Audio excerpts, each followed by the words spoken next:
अस्सलाम वालेकुम my YouTube family, कैसे हो आप सब लोग। उम्मीद करती हूँ आप सब लोग ठीक ठाक होंगे, खैरियत से होंगे और मुझे भी अपनी दुआ में याद रखे होंगे। सो आप मौसम देख रहे हैं, मौसम इतना प्यारा है ना कि हम हाउस वाइफ्स को और चाहिए क्या। तो मैंने सोचा आज अपनी क्लीनिंग कर लेते हैं और थोड़ी सी कुकिंग कर लेते हैं और मैं जो आप लोगों के साथ शेयर कर रही हूँ। तो यहाँ आज मैं बनाई थी यखनी पुलाव मैंने बहुत अरसे के बाद बनाया। आज कुछ दिल कर रहा था कुछ अलग सा खाने को ना, सिंपल चावल बना लेती थी, लेकिन आज मैंने इस तरह से बनाया। अलग से यखनी एक निकाल के बना के ना, मैंने पूरी रेसिपी आप लोगों के साथ शेयर नहीं की। अगर आप लोग बोलेंगे ना तो चावल बहुत मज़े के बने थे, मैं आप लोगों के साथ ज़रूर नेक्स्ट टाइम शेयर कर दूंगी। यहाँ पे जी मसाला इसका जो बना के ना, मैंने उसके अंदर फिर वो जो बॉयल चिकन था उसमें डाल दिया था। यहाँ पे मैंने चावल जो है तकरीबन आधा घंटा मैंने भिगो के रखे थे, फिर उसके बाद इस्तेमाल किए थे।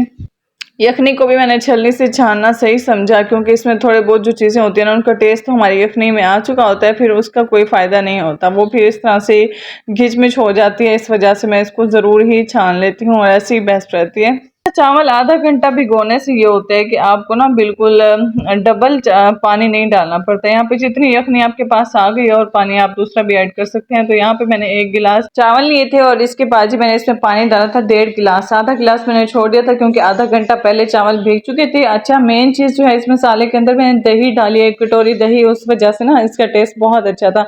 तो फुल आंच करके इसको जब तक पानी खुश्क होता नहीं है ना तब तक आपने दम नहीं लगाना। फुल आंच पे जब हम चावल पकाते हैं ना, बिल्कुल जो है ना मिक्स हो जाते हैं, वो उस तरह से मिक्स नहीं होते और अच्छे रह जाते हैं चावल, जितना पुराना ही क्यों ना हो। तो यहाँ पे मैंने दम दे दिया था तकरीबन 15 से 20 मिनट के। यहाँ पे चावल इतने मजे के थे, खा चुके थे, फिर मुझे याद आया कि मुझे इसकी थोड़ी सी वीडियो बनानी है आप लोगों को दिखाने के लिए।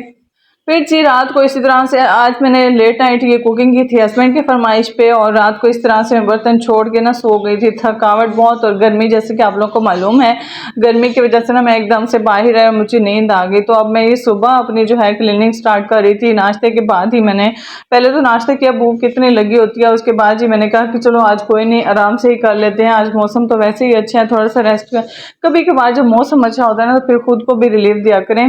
मेन थिंग जो वो थी ना, वो इसमें ये थी कि सभी बर्तन को ना फ्री करके मैं सोई थी, और जो है बकिया चावल थे उसको मैंने फ्रिज में रख दिया। सारे बर्तन जो है ना खाली करके मैंने आगे, पानी जो टप टप गिरता रहता है ना वही बेहतर होता है कि इतने में बर्तन गीले होते रहे, ताकि सुबह जो है ना हमें वॉश करने में आसानी हो जाए। तो मैं इसी तरह से ही करती हूँ। अगर सिंक में बर्तन रखे हैं तो उन्हें भिगो के रखें, ताकि फिर हमारा जो है वो टाइम ज़ाया ना हो।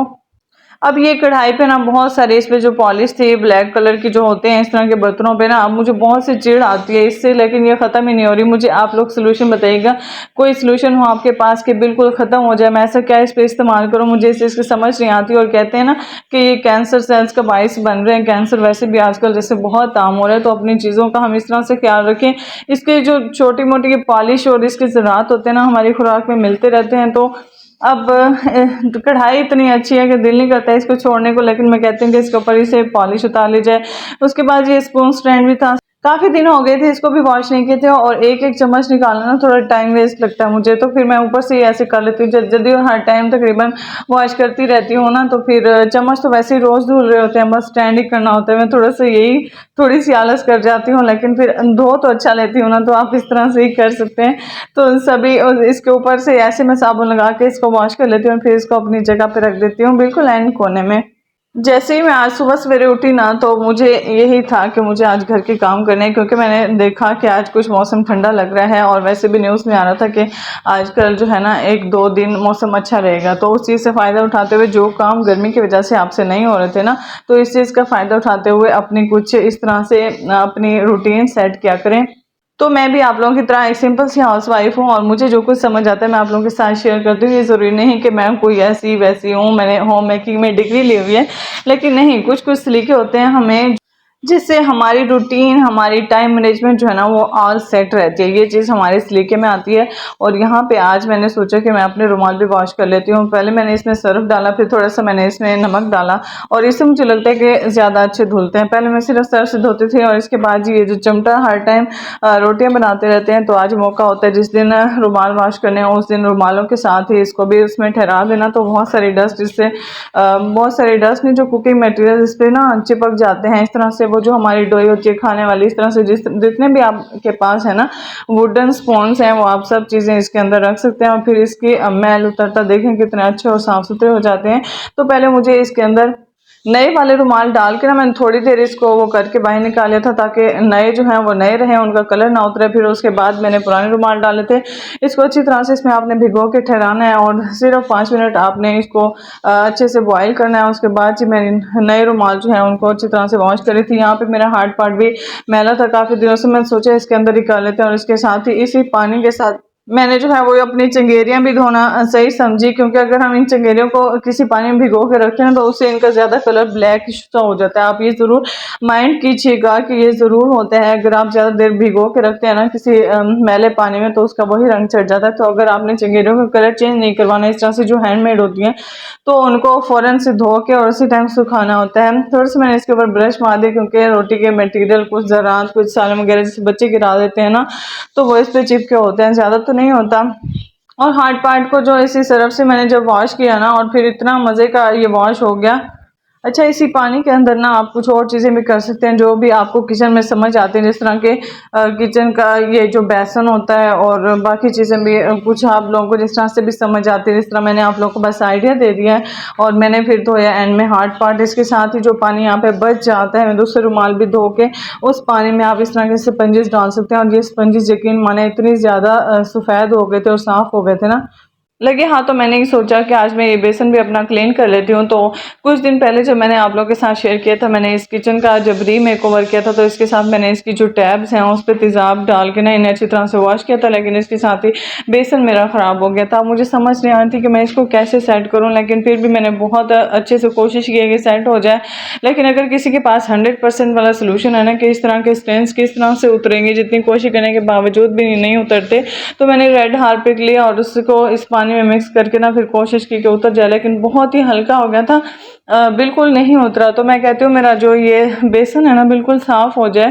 फिर मैंने कपड़े धोने वाला ब्रश लेके इसको इतना रगड़ा जितना रगड़ा जा सकता था, लेकिन उसने फिर भी अपनी हालत में ही रहना था, उसने मेरी कहाँ सुननी थी। फिर उसके बाद ही मैंने डायरेक्ट अप्लाई करने की कोशिश की, डायरेक्ट मैंने हार्पिक अप्लाई किया था, तो उसे देखें फिर पहले वाले स्टेन से कुछ ज़्यादा ही हो गया था, लेकिन बिल्कुल साफ़ नहीं हुआ। तो मुझे इस चीज़ का सोल्यूशन चाहिए आप लोगों से, जिन लोगों को पता है, मेरी ऑडियंस जो कि मेरे व्लॉग्स देखते हैं, ज़रूर कमेंट सेक्शन में बताइएगा। उसके बाद जो थोड़ा सा मैं रेस्ट करने आ गई थी यहाँ पे आड़ू लेके और अपने बच्चों को साथ बिठा के खुद।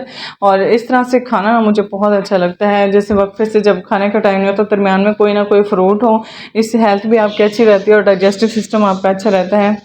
बच्चे भी बड़े खुश हो जाते हैं कि मॉम कोई चीज़ लेके आई हैं और हम एक साथ खा रहे हैं ना, तो बड़ी खुशी से बच्चे खा रहे थे। मैंने इनको भी थोड़ा सा कैप्चर कर लिया है। अक्सर माएँ क्या करती हैं, बच्चों को दे के और फिर खुद साथ नहीं खाती, तो खुद साथ खाया करें, क्योंकि बच्चों का हक होता है और इस तरह से प्यार भी बढ़ता है।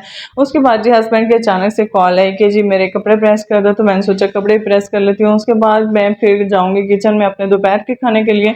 तो थोड़ा बहुत वक्फा भी कुछ ज़रूरी होता है। मैं कोशिश करती हूँ कि इतनी देर किचन में ठहरने और काम करने के बाद ना थोड़ा सा मैं अंदर रूम में गुजार लूँ, क्योंकि किचन में कोई पंखा वगैरह भी नहीं है और रूम में थोड़ा सा रेस्ट भी हो जाएगा। और छोटे मोटे काम इस तरह के जब मुझे रेस्ट करना होता है, रूम में आना होता है, तो मैं इस तरह के काम करती हूँ कि रेस्ट भी हो जाएगा और आराम आराम से मेरे काम भी हो जाएंगे।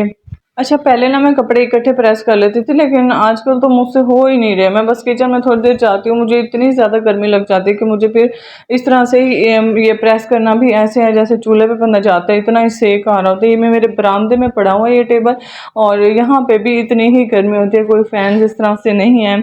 बस आजकल ऐसे चल रहा है कि जैसे ही हस्बैंड कहते हैं ना थोड़ी देर पहले मैं उसी टाइम में करके उन्हें दे देती हूँ।